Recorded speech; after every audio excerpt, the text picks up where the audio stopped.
खुलुमबाय नोंथांमोनखौ गिबियावनो गासैखौबो चेनेलाव बरना लाग्रोनाय जाबाय नोंथांमोननि थाखाय आं मोनसे गोनांथार भिडिअ लानानै फैदों दे हायोबा नोंथांमोना बे भिडिअखौ गासिबो जोबजासिम नायलांनो नाजाबानो जाबाय आं दाख्लै बावैसो नोंथांमोननिसिम मोनसे भिडिअ लाबोदोंमोन जोंहा बे पान कार्डखौ आधार कार्डजों लिंक खालामनायनि लास्ट डेटआ 31 मार्च 2023 होननानै 31 मार्च 2023 नि सिगां नोंथांमोना पान कार्डखौ आधारजों लिंक खालामना लायाबा नोंनि पान कार्डआ खामानियाव होनाय नंला होननानै आं नोंथांमोननिसिम भिडिअ बानायनानै खोन्थाहरदोंमोन दा बेहाय नोंथांमोना गोबां मानसिफ्रानो कमेन्ट खालामदों आरो जों आसामनिया पान कार्डखौ आधार कार्डजों खालामाबा लिंक खालामाबाबो जेबो नङा होननानै नोंथांमोना गोबां मानसिफ्रानो कमेन्ट खालामदों आरो माखासे दासिमावबो गोबां मानसिफ्रानो माने हमनो हायाखै आरो जों लिंक खालामनाया मोजां ना लिंक खालामाबाबो जागोन बेफोरबायदि गोबां मानसिफ्रानो नोंथांमोना सोंहरगासिनो दङ आरो बेजों लोगोसेनो दायो जोङो पान कार्डखौ आधारजों लिंक खालामबाबोथ' 1000 रांखौ होनानै नोंथांमोना लिंक खालामनांगौ जायो दा बेनिखायनो गोबां मानसिफ्रानो नोंथांमोना दासिमबो लिंक खालामनानै लायाखै दा बेनिखायनो आं बे भिडिअनि गेजेरजों नोंथांमोनसिम मोनसे गोनां आपडेटखौ हरनो सानदों गासिबो नोंथांमोना बे भिडिअखौ जोबजासिम नायलांबाय था आं दाख्लै बावैसो फेब्रुवारिनि 28 थारिखालि आं मोनसे टुइटाराव टुइट खालामहरदोंमोन दै इनकाम टेक्स अफ इन्डिया बिथांमोननिसिम आं मोनसे पार्सनेलि माने टुइट खालामनानै बिथांमोननिसिम सोंहरदोंमन आं मा कुइसन सोंहरदोंमोन बिथांमोना रिप्लाइ हरदों दै आं बेखौ नोंथांमोननिसिम आं मा कुइसन सोंदों बेखौ आं नोंथांमोननिसिम दायो बुंहरनो सानदों दै नोंथांमोना नायनो हागोन नै डियार इनकाम टेक्स इन्डिया बिथांमोनखौ आं टेग खालामबाय बिनिफ्राय आं बेहाय लिरदों it is mandatory for the resident of Assam to link the PAN with Aadhaar before 31 March 2023 आं बे सोंदों आरो 31 March 2023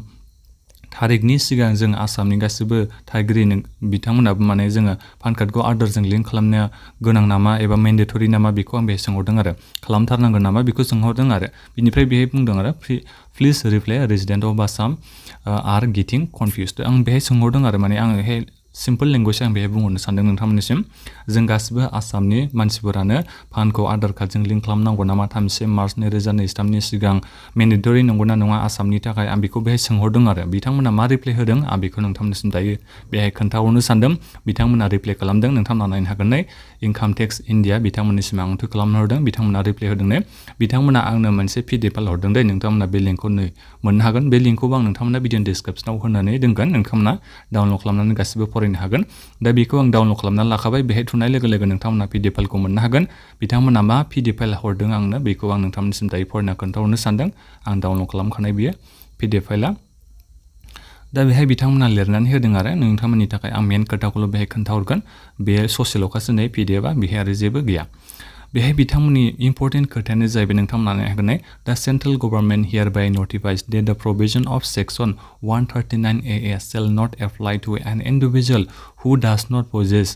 the Aadhar number or the enrollment ID and is number 1 मा लिरदों आं बेखौ फरायखांनायनि उनाव नोंथांमोननिसिम बुजायहरगोन residing in the state of Assam, Jammu and Kashmir and Meghalaya दा बेहाय बुंदों आरो जोंहा बे provision of section 139AA shall not apply to an individual माने सेक्सन दङ जोंहा 139AA बियो एप्लाइ जानाय नङानो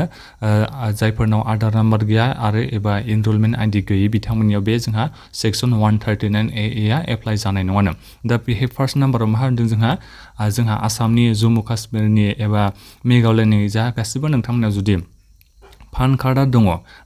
नाथायबा नोंथांमोना आधार नाम्बारखौ मोनाखै एबा आधार कार्डखौ बानायनानै लायाखै एबा एनरलमेन्ट आइडिखौ मोनाखैबा नोंथांमोना पान कार्डखौ आधारजों लिंक खालामनांगौनि गोनांथि गैया बेहाय लिरनानै होदों नाथायबा बेहाय लिरनानै होआखै बेहाय माने सेक्सनावनो होनाय गैखाया जों जायफोर आसामनियानो जा जिखुनु जाया जायगायानो जाया मानो जुदि नोङो आधार नाम्बारखौ मोनबायबा एबा आधार कार्डखौ नोंथांमोना बानायना लाबायबा बे कम्पालसरिखा नोंथाङा बे गावनि पानखौ आधार कार्डजों लिंक खालामना लानांगोन दा बेहाय बुङाखै जायफोर बिथांमोना माने आधार नाम्बार मोनबाय बिथांमोना लिंक खालामनांगोन बेखौथ' बेहाय बिथांमोना लिरनानै होआखै नाथायबा बेहाय बिथांमोना मोनसे लिरनानै होदों जोंहा सेक्सन दङ 139A shall not apply to an individual बेहाय लिरनानै होदों आरो जायफोर आधार नाम्बार मोनाखै जोंनि आसामनिया जायफोर एनरलमेन्ट आइडिखौ मोनाखै दासिमबो आधार नाम्बार बानायनायखौ अब्ला नोंथांमोना पान कार्डखौ आधारजों लिंक खालामाबाबो जागोन बेखौ बेहाय बुंदों दै नाथायबा जायफोरनाव आधार नाम्बारा दायो दंखायो आधार कार्डआ जाखाबाय पान कार्डआबो जाखाबाय अब्ला नोंथांमोना गावनि पान कार्डखौ आधार कार्डजों लिंक खालामनो नांगोन दै बेखौ नोंथांमोना गोसोआव लाबानो जाबाय आरो प्रुफ हिसाबै आं नोंथांमोनसिम आरोबाव मोनसे खोथाखौ बुंहरनो सानदों दे जोंहा दाख्लै बावैसो माने गामिनिनो आरो